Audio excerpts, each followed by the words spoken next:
Sumapit ang 2 oras, damang-dama na ni Frin ang nahihilo na ulo, dahil sa dami ng nainom niyang margarita. Aminado siyang sanay siyang uminom, dahil dumaan siya sa pagiging alcoholic at party girl. Pero ngayong napainom siya ulit ay napansin naman niyang mabilis na lamang siyang malasing. Napansin na rin siya ni Karen. "Tanch, are you okay?" Nakangiting binalingan niya ito. "Yes, kailan ba ako hindi naging okay?" Sinalinan niya ulit ng margarita ang baso niya. Inawat naman siya nito. "Nako Frin, I think we need to go.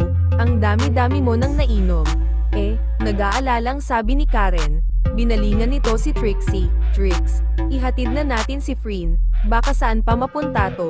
"Ha? Bakit naman? Gusto niya pang mag-enjoy," sabat ni Cheska. "Di ba Frin?" "Oo nga," sagot niya. Sabay tayo at inagaw ang remote kay Trixie at kahit nahihilo na ay nakapag-type pa siya ng numero sa remote para magpatugtog doon.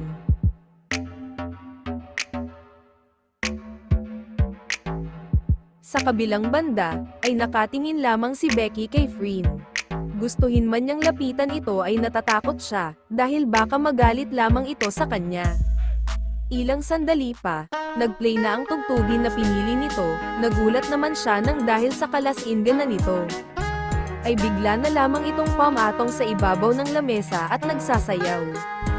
Sina Trixie at Cheska naman ay nasa ibaba nito habang napakaingay na sumasayaw rin. Samantalang si Karen ay bakas naman sa mukha ang pag-aalala sa ginagawa ng mga ito, lalong-lalo na kay Frin. Hindi niya alam ang magiging reaction, hindi niya alam na ganito pala ka-wild ang mga ito. Mas lalong hindi siya makapaniwala na ganito pala malasing si Frin. Ilang minuto lamang ang lumipas, nang sa hindi inaasahan, ay bigla na lamang nadulas si Frin sa lamesa at papunta ito. Sa gawin niya, sa bilis ng mga pangyayari, ay mabibilis ang mga galaw na napayakap na lamang siya rito. Natagpuan na lang nila ang sariling napahiga pareho. Habang nasa ibabaw siya, nito, kitang-kita naman ang gulat sa mga mata ng mga kaibigan nito. Kitang-kita rin sa mukha niya ang gulat dahil sa nangyari. Kitang-kita ang halos isang dangkal na lang na layo ng mga mukha nila. Nang mapatingin siya sa mga mata nito ay nakapikit na ito, habang nakapatong ang kanyang mga kamay. Sa bandang ibabaw ng mga dibdib nito, sa hiya ay nagbawi agad siya ng mga tingin at akmang tatayo na sana mula sa pagkakahiga niya rito. Ngunit, bago pa lamang iyon mangyari ay bigla naman siyang niyakap ng mga braso nito. Dumilat ang mga mata nito, sabay ang pagsilay ng mga ngiti nito sa mga labi. Magsasalita na sana siya, ngunit, bago pa iyon mangyari ay napasok na ito sa dibdib niya. Sa gulat nilang lahat ay pinagtulungan na lamang siyang patayuin ni Karen at Trixie. Pinunasan naman ni Cheska ang nadumihan niyang damit. "Naku Becca, pasensya ka na," sambit nito habang patuloy sa ginagawa. "Hindi, okay lang," sambit niya na natuon ulit ang mga mata sa natutulog na si Frin na nakaupo sa sofa. Inalayan naman itong makatayo ni Karen at Trixie. "Naku, kailangan na talaga nating ihatid si Frin," nag-aalalang wika ni Karen. "Mabuti pa nga," sabi naman ni Trixie na ipinatong sa sariling leeg ang kanang braso nito.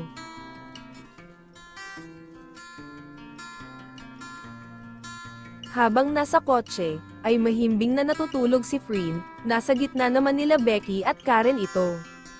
Maya-maya pa'y biglang na naihinto ni Trixie ang preno ng kotse kaya napunta ang ulo ni Frin sa balikat niya. Hinawakan na lamang niya ang ulo nito at habang hawak-hawak niya ang ulo nito ay hindi naman niya maiwasang titigan ang mukha nito. Napansin niyang kahit nabura na bahagya, ang makeup nito ay nananatiling maganda pa rin ito. Sana ganyan ka na lang kabait Frin kapag nagising. Sa loob-loob niya habang pinagmamasdan ito, maya-maya pa ay nagring ang cellphone ni Karen. "Hello ma," pero, napasulyap pa ito sa kanya. Opo, uuwi po ako ngayon." "What happened?" tanong ni Cheska. "Shocks girls, emergency, kailangan kong umuwi." Napahinto pa si Karen saglit. "Anong gagawin natin? Sino ang makakasama ni Frin sa condo unit niya? Hindi naman pwedeng iwan na lang natin siyang mag-isa." "Nako, hindi rin ako pwede, kasi gagamitin ni Papa itong kotse bukas," sabi naman ni Trixie. Mas lalong hindi ako pwede. Hello, may date kaya kami ni Michael bukas. Hindi pwedeng haggard akong haharap sa kanya, nakataas ang isang kilay na sabi naman ni Cheska.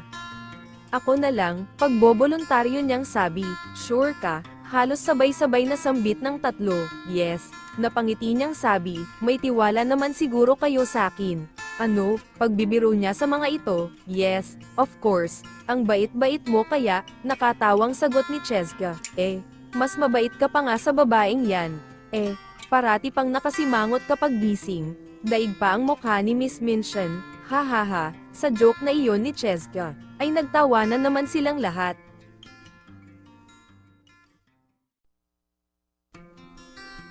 Sa pagtapak ni Becky sa loob ng condo unit ni Frin ay sumalubong naman sa kanya, ang humahalimuyak na mabangong amoy ng silid.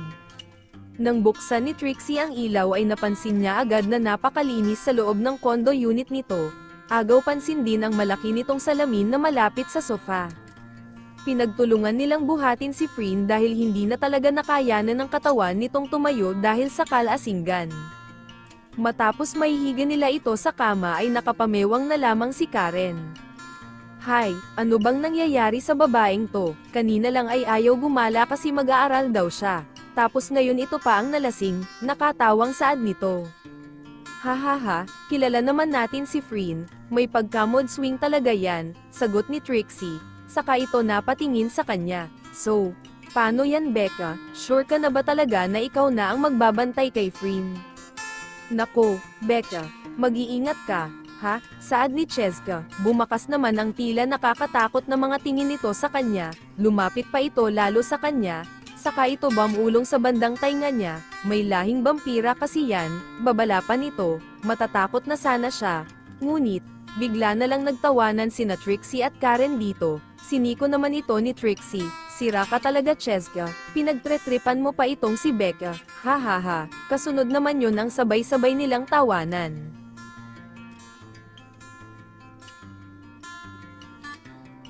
Ilang sandali pa ay nagpaalam at iniwan na rin siya ng tatlo. Matapos niyang may-lock ang condo unit ay bumalik siya agad ng kwarto. Ilang minuto pa siyang nakatayo lang sa pinto, tila natatakot siyang galawin o kahit lapitan man lang ito. Sa isip niya, kung tutuusin para naman talaga itong vampira sa paningin niya, dahil sa mukha nitong parating nakasimangot. Unti-unti siyang lumapit dito, saka siya naupo sa sahig habang nakatalumbaba sa kama na pinagmamasdan ang mukha nito. Alam mo, maganda ka sana, kaso, ang sanggit-sanggit mo at parating nakasimangot, sabi niya pa rito habang nakatingin sa tulog na si Frin. Ang damot-damot mong ngumiti, sobrang mahal ba niyan kaya ayaw mong ipakita, dugtong pa niya. Sa kadahilanang minsan lamang niyang nakikita itong ngumingiti, ay parang ewan na hinawakan na lamang niya ang magkabilang pisngi nito at mahinang hinayla ang mga iyon. Mahinang napahagikik naman siya sa ginawa niyang iyon, ayan, Eddie, mas lalo kang gumanda. Habang nakatitig siya sa magandang mukha nito ay unti-unti namang nabura ang mga ngiti niya, hindi niya alam, pero natagpuan na lang niya ang sariling unti-unting lumalapit sa mukha nito, at unti-unting, masusuka ata ito, natataranta at nagmamadaling napahanap na lamang siya ng bempo para seluhin ang mga suka nito. Matapos niyang panasan ang mukha nito ay nahiga na lang muna siya sa kama nito, hindi naman niya namamalayang nakatulog na pala siya sa tabi nito.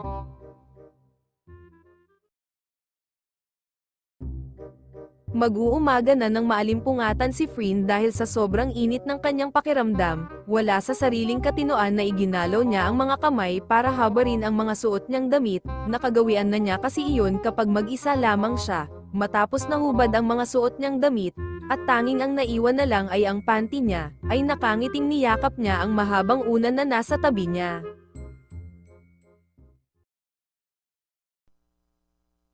Kinabukasan araw ng linggo, nagising si Frin habang hawak-hawak ang kanyang ulo.